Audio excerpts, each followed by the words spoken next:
What's up YouTube, it is Yasser here and welcome to episode 13 of our career mode series with Swansea City, and as you all know, with Belgium as well, as we did take up the international job in the last episode. And if you haven't seen the episode, I suggest you check it out because we did actually play our first game with Belgium, which was a friendly against Ivory Coast. And the match you're seeing now, which I'm just about to play, this match you're seeing right now is our second friendly match, which is against Uruguay. And Uruguay, I think, in my opinion, were tougher opponents because when I faced Ivory Coast didn't really cause my defence any problems, while I guess Uruguay did, which you see right here. I mean, with Suarez, he really did kind of trouble my defence. And sometimes in this match, I was really lucky to not concede. Uruguay were causing some problems in the first half, but as you can see there on your screen, possession was a lot more to me. I was passing the ball around well, but I just couldn't find that finishing touch to get me the breakthrough, which meant at the halftime whistle it was 0-0, and in the second half it was a lot more even.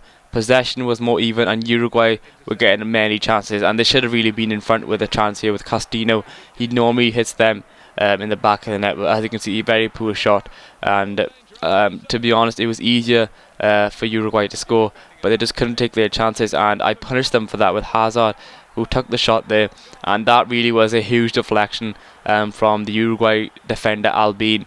As you can see, Lukaku hits it to Hazard. I just shoot with him.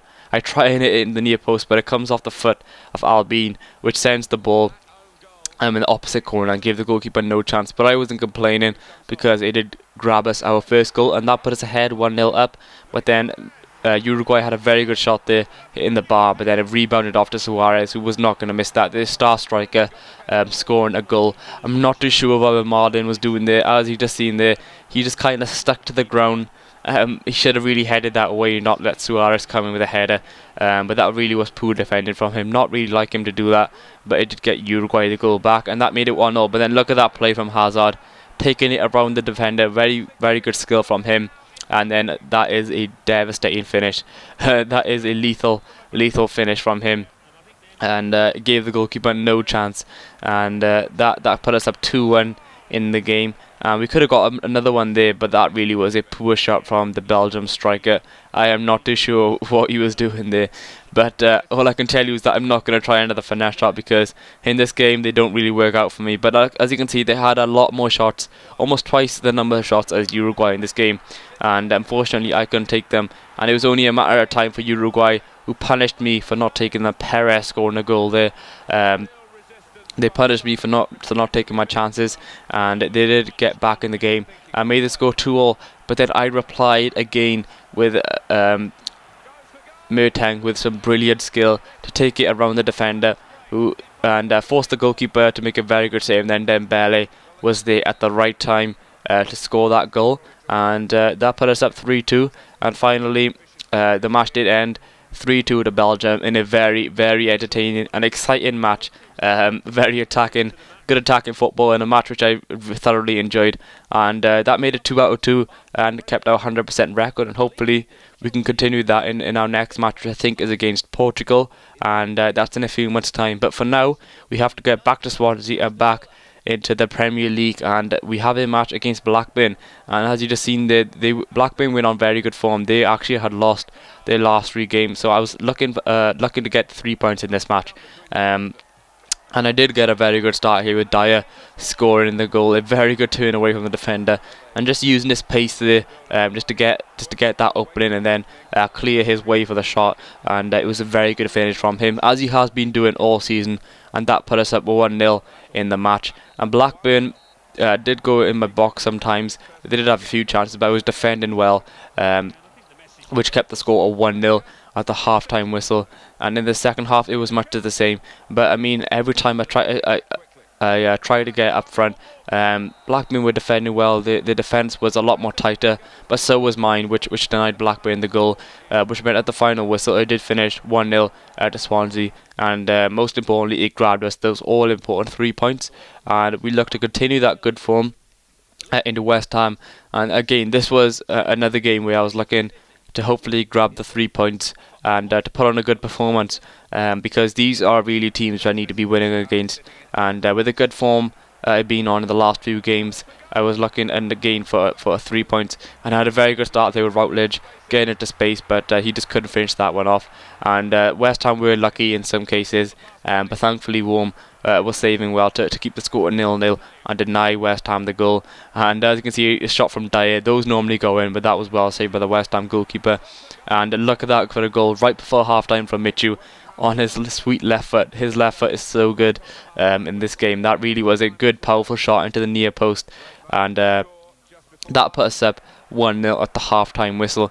And in the second half, we had a lot more chances again, and had a chance here with Dyer. As you all know, my finesse shot in the international friendly against Uruguay didn't come off too well, but I did try it again there with Dyer, and as you can see, that really was a perfect shot. That gave the goalkeeper no chance, as it did hit it right into the corner, and thankfully it did come off the post and end up in the back of the net. And after that, I did have a few more chances, but after that chance there, which you just seen, it seemed to be all West Ham. They were getting loads of chances, and they did cause my defence some trouble late in the second half, which you've seen here. They should have really scored that, but they just couldn't take their chances, which meant at the final whistle, it did finish 2-0 to Swansea City, which meant another 3 points, and we did keep on continuing, climbing up the ladder. But when we returned, we did a message from Bartley complaining again that he was sitting on the bench and he wasn't happy and he wants to be loaned out and all of that rubbish. I'm not too sure why he's saying that, because that was actually the first game which I didn't play him. As you all know, I have been playing him quite a lot since Chico was injured, so I don't know why he's complaining for, because I have actually been playing him quite a lot, and I was thinking, should I put him out on loan, but I thought I did come up to a conclusion that I would keep him, because he is probably out of Williams and Chico, he's probably my third best centre back, and it is vital to keep him, because he is really good if, for example, a player is low on energy and I need to replace him with someone, or a player gets injured, which was actually shown with Chico. So I did think, why not play him for this match? Hopefully he would change his opinion that he wouldn't want to leave. So this would actually be a very good big test for him, as it was against Man United.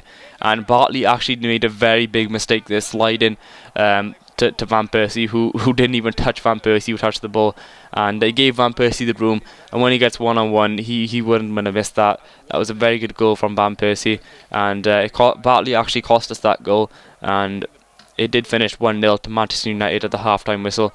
And I was trying to get the next goal, because I couldn't let Man United get the next goal, because if they did, then it really would be a mountain to climb.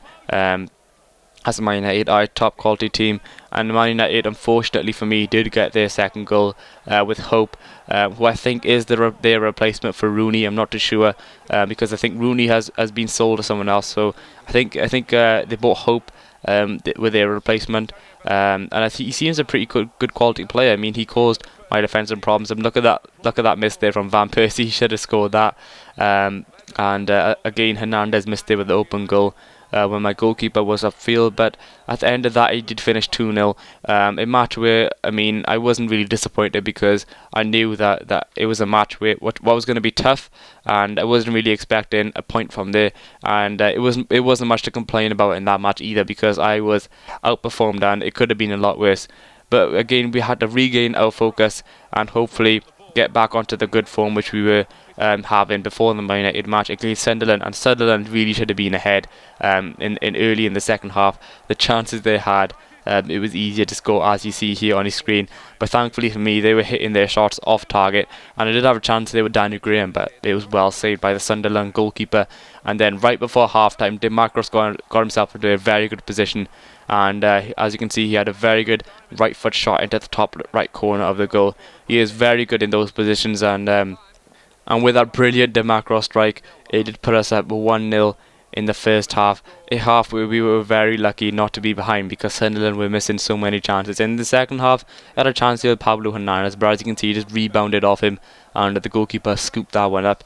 And after that, it was all West Ham, and they did actually get a goal back with Larson to equalise. That really was a very good header from him. I was not expecting him with such a brilliant header, but I guess poor defending probably cost me that goal, because I did allow Fletcher way too much space to get that cross in.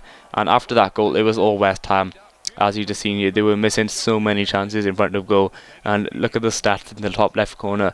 Sunderland had 10 shots, but they only had 1 goal, which basically showcased the match and showcased how it went down. But I wasn't complaining at the end of the match. It did finish 1-0, and we did earn ourselves a very lucky point, and hopefully we can improve our performance in the next matches. But that wraps it up for this episode. And as I'm just going to show you how the Premier League table looks. Despite our good form, we only climbed up 2 spaces, but as you can see, it's very tight there in that top 10. There's not much between the teams, because we are obviously early in the season. And Chelsea are in first position. They returned that first position with 38 points, only 1 point ahead of Man United, and we're all the way down in 8th position with 24 points, only 1 point behind Stoke, and then Stoke are behind Liverpool from 8 points. So it's kind of a big gap, a big jump on from then.